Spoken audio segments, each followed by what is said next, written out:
Hello, everybody. Welcome back to Pacers Daily. I'm your host, Hery Acosta. After a nice little weekend of All-Star games and All-Star performances, I can gladly say glad that's over. Um, the All-Star game itself, like the whole format, was actually pretty cool. I didn't think it would be as entertaining as it was, but the All-Star game itself, big performances like Kawhi in his second game, dropping 31 points in those 12 minutes, showing that he truly is one of the best players in the NBA when healthy. But this is a Pacers channel. We want to talk about Pascal Siakam. Didn't play a lot in his first game. World team, for genuinely being probably the best roster on there at the moment, yeah, the world team did not do as good as I thought they would. But at the same time, Jokic and Doncic didn't play that second game. They already had um, Giannis and Shea out. But if they had Giannis, Shea, Doncic, Jokic, everybody, I mean, that team would have literally been unstoppable. But they lost the Stripes and the Stars. Anthony Edwards was named MVP. But Siakam himself, he had 2 points, 4 rebounds, and 2 assists in between his like in both his games combined. So that's just obviously nothing crazy, but at the same time, it's basically like playing in one quarter. So, I mean, that's not, I guess, for this specific thing, that would be a total of like 14 minutes. Not bad. He was one of the people that showed up more for the world team than others. So I will definitely give him his stripes. Very entertaining, very good watching Siakam have fun in the All Star game and just, you know, always something positive to not the best season that we've had. But I do want to mention the dunk contest. The dunk contest got to go. Because what happened to the good old, Blake Griffin jumping over a car, or even like role players like Jeremy Evans winning a dunk contest because they were genuinely good dunkers. Nate Robinson was a great dunker. Dwight Howard had some really good dunk contest performances. Vince Carter, Jason Richardson. We have Jackson Hayes, regular one arm dunk, or Jason Richardson trying to kickstart CTE with his first dunk attempt. That actually looked really bad, so I'm glad he's okay. But overall, just the dunk contest has to go, or at least try to get the actual best players in the league to do it. It's just there's no credibility in a dunk contest now. I saw the video that Mac McClung posted where he had that one arm behind the back dunk, which was pretty insane, and he had all four of his dunks would have probably been 50s with the judges that we had too. Dwight Howard could not judge a dunk contest. Everyone else was just giving out crazy numbers. But I'm just glad that everything else was pretty good. The 3 point contest was fine. Celebrity game was okay. Um, Skills contest was pretty cool with having the legend and two current players from a different thing. That was pretty cool. And the All Star game itself was probably the highlight. I genuinely did. I didn't mind the new format. I do miss when it was just you know East versus West, and they just play basketball. That's I do miss that. But next, the league. The league could expand over the next few years. And if the league expanded next year, I'm going to talk about what players I would protect and why. But first things first, Vegas is probably the number one city that a new team would be in, and then obviously Seattle. Seattle deserves its team back. I really think they do.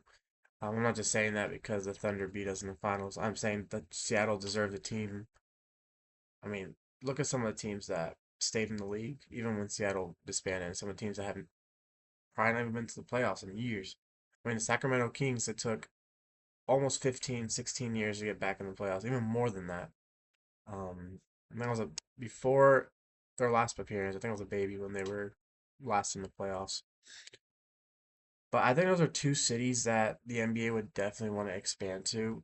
I mean, it all depends on how much money they want and what player owners are genuinely willing to take certain teams and certain places.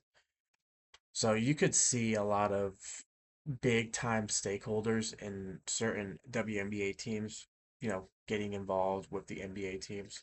Just because there's already a team in Seattle for WNBA. There's already a team in Vegas for WNBA. You got the Aces and the Storm. And with how good those two teams have been over the last few years, why not put an NBA team there, right? Fast breaks, buzzer beaters, and block parties are back, and Underdog is the best place to get in on all the action. Playing on Underdog is simple. Just choose whether your favorite players are going to go higher or lower on stats like points, rebounds, steals, or more. Gear pick shot, you can win up to 5,000 times your cash. Now, for this week of videos, I'm not going to be doing any higher or lowers just because, I mean, there's really nothing to go on about when it comes to basketball. Maybe the next few episodes I'll do football, or not football, but like soccer or anything. If anyone here watches soccer, I know I do. But for now, I'm gonna keep that thing. But always look for these. Use the promo code BasketballFan to score $75 in bonus entries when you play your first $5. That's simple. All you gotta do is just scan this QR code that's on the top of the screen. You see it right? I'm looking at it right now. And make an account, use the promo code, put in $5, and then you get $75 in bonus bets. Whether you win, you lose, that's all you gotta do. Underdog. Make picks, win money. Must be 18 plus. 19 plus in Alabama and Nebraska. 19 plus in Colorado for some games. 21 plus in Arizona, Massachusetts, and Virginia. And present in a state where Underdog Fantasy operates. Terms apply. See assets.underdogfantasy.com/play and get terms DFSTML for details. Offer not valid in Maryland, Michigan, New Jersey, New York, Ohio, and Pennsylvania. Concerned with your play? Call 1-800-GAMBLER or visit www.ncpgambling.org. In New York, call the 24/7 helpline at 1-878 or text from 467-369.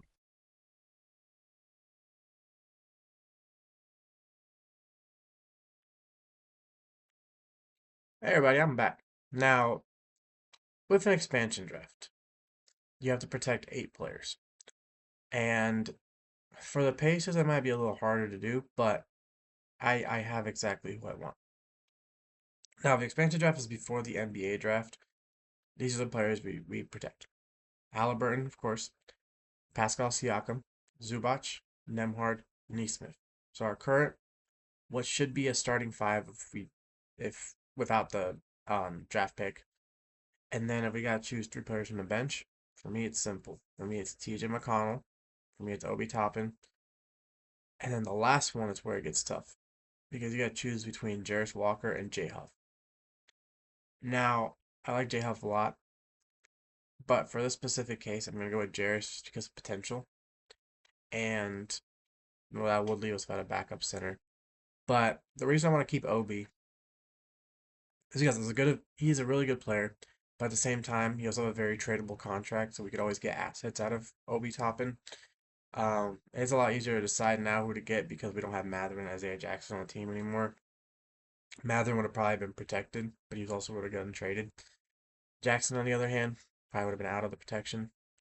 But that only leaves us with one center, but we could always play small ball with Siakam or Toppin. But then in the draft, I mean, a second round pick with center wouldn't be bad. Or as I'm about to talk, in the off season, let's get another center. Now we have our starting center, obviously. And I'm not saying this expansion is even gonna be next season because I don't think it will be. I think it's gonna be like 2 years out, and our team might be completely different than it is now. I was giving you my thoughts on what players I would protect this year. But for the off season, I said we go on a center, or we go if we get that top 4 pick, we gotta draft the bomb, so we need a small forward. I would rather start Nemhard than Nesmith, and Nesmith off the bench was always killing it before he actually became a full-time starter. So wouldn't be bad to see him in that role again.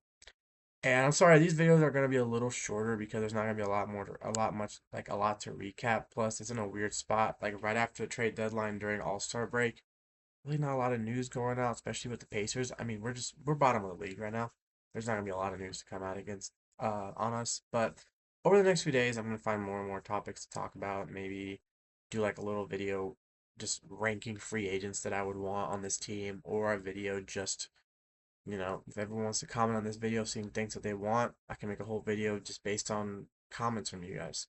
So leave your comments in the comments section. Like and subscribe to these videos. I'm Hery Acosta. Boom, baby.